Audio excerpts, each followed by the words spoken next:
أعوذ بالله من الشيطان الرجيم. بسم الله الرحمن الرحيم. حرمت عليكم الميتة والدم ولحم الخنزير وما أهل لغير الله به والمنحنقة والموقوذة والمتردية والنطيحة وما أكل السبع إلا ما ذكيتم وما ذبح على النصب وأن تستقسموا بالأزلام ذلكم فسق. صدق اللہ العظیم. سورہ مائدہ کی آیت نمبر 3 میں سے ایک حصہ تلاوت کیا گیا، دوسرا حصہ انشاءاللہ کل کے درس میں ذکر ہوگا. اس سورہ مبارکہ کی ابتدائی آیت شریفہ میں ارشاد ہوا احلت لکم بہیمۃ الانعام، تمہارے لیے چوپائے حلال فرمائے گئے ہیں، الا ما یتلا علیکم، ہاں وہ حرام ہیں جن کی تمہارے اوپر تلاوت کی گئی، یعنی جن کے حرام ہونے کی وضاحت کر دی گئی. آج تلاوت کی گئی آیت شریفہ کے اس حصہ میں انہی حرام جانوروں کا ذکر ہے، حرام جانوروں کی فہرست دی جا رہی ہے.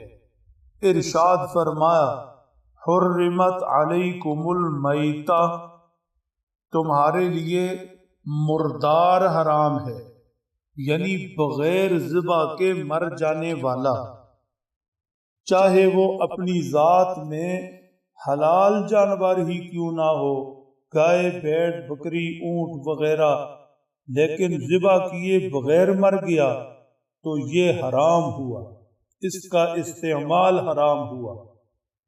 والدم، اور جانور ذبح کرتے وقت جو خون بہہ کر نکل جاتا ہے، یہ خون اس کا کسی طرح سے استعمال تمہارے لیے حرام ہے.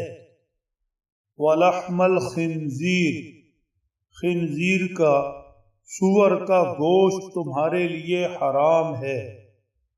وَمَا أُهِلَّ بِهِ لِغَيْرِ اللَّهِ، اور ہر وہ جانور جسے اللہ کے علاوہ کسی اور کے نام پر ذبح کیا گیا، چاہے وہ جانور اپنی ذات میں حلال کیوں نہیں، گائے بھیڑ بکری اونٹ وغیرہ، اور چاہے اللہ کے علاوہ کسی پاک پیغمبر کے نام پر ذبح کیا گیا، کسی صحابی یا کسی اللہ کے برگزیدہ بندے ولی اللہ کے نام پر ذبح کیا گیا، ذبح کرتے وقت اللہ کے علاوہ کسی کا نام بھی لیا گیا، کسی اور کے لیے ذبح کیا گیا، تو یہ جانور حرام ہے.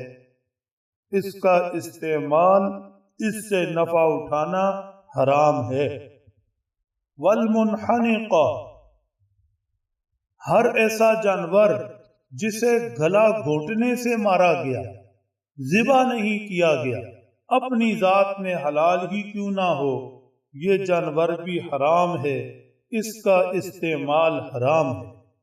والموقوذہ، اور ایسا جانور جو چوٹ لگنے کی وجہ سے مر گیا، ذبح نہیں ہوا شرعی طریقہ سے، چوٹ لگی اور اس کے زخم سے مر گیا، یہ بھی حرام ہے. والمتردیہ، اور ہر ایسا جانور جو گر کر مرا، پہاڑی سے، کسی اونچی جگہ سے، سواری سے گرا اور مر گیا، یہ جانور بھی، اس کا استعمال بھی تمہارے لیے حرام ہے. والنطیحہ، اور ایسا جانور جو دوسرے جانور کے سینگ لگنے کی وجہ سے ہلاک ہو گیا، مر گیا، اپنی ذات میں حلال ہی صحیح، لیکن یہ جانور حرام ہے، اس سے نفع اٹھانا، اس کا استعمال منع ہے. وما اکل السبع الا ما ذکیتم، اور وہ جانور جسے کسی درندے نے زخمی کیا، اس زخم کی وجہ سے وہ مر گیا، یہ حرام ہے، اس کے استعمال سے روکا گیا۔ الا ما ذکیتم، البتہ یہ ہے کہ درندے نے زخمی کیا اور مرنے سے پہلے شرعی طور پر اسے ذبح کر لیا گیا تو اس سے نفع اٹھا سکتے ہیں، یہ حلال ہے، اس کا استعمال صحیح۔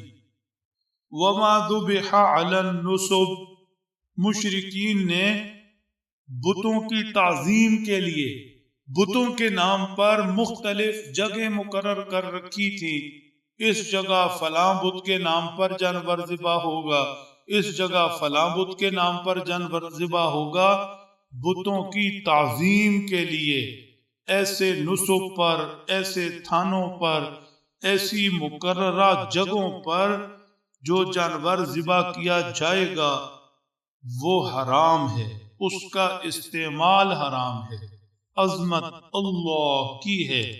ایسی جگہ کا انتخاب چاہے وہ ذبح شرعی طریقے سے ہو، اللہ کی عظمت کو چیلنج کرنا ہے، یہ جانور حرام ہے۔ وَأَن تَسْتَقْسِمُوا بِالْأَزْلَامِ، مشرکین نے حبل نامی بت کے پاس تیر رکھے ہوئے تھے، ان تیروں کے ذریعے پھر جانوروں کو ذبح کے بعد تقسیم کرتے تھے۔ فرما ایسا جانور جسے ذبح تو صحیح طریقے سے کیا گیا لیکن حبل کے پاس رکھے ان خاص تیروں کے ساتھ انہیں تقسیم کیا گیا، بتوں کے غیر اللہ کے نام کی نحوست ناپاکی ان پر پڑی، اب یہ جانور حلال نہیں۔ وَإِنَّكُمْ وَإِنَّهُ لَفِسْقٌ، ذَلِكُمْ فِسْقٌ، فرما کہ یہ حرام جانور، ان کا کھانا فسق ہے، ان کا استعمال فسق ہے، گناہ ہے، اللہ کی حکم عدولی ہے۔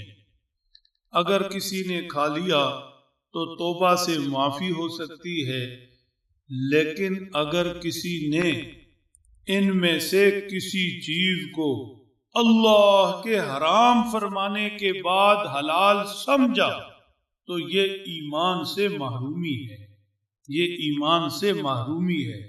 کسی چیز کو حلال کہنا اللہ کا اختیار، کسی چیز کو حرام قرار دینا اللہ کا اختیار۔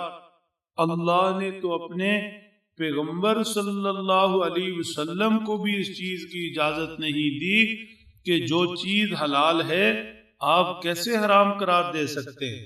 یا ایہا النبی لم تحرم ما احل اللہ لک، اللہ کے نبی صلی اللہ علیہ وسلم نے ایک مرتبہ کسی زوجہ مطہرہ سے بات چیت کے بعد فرما دیا تھا کہ آئندہ میں شہد استعمال نہیں کروں گا، فرمایا آپ نے قسم اٹھائی کفارہ دیں اور شہد استعمال کریں۔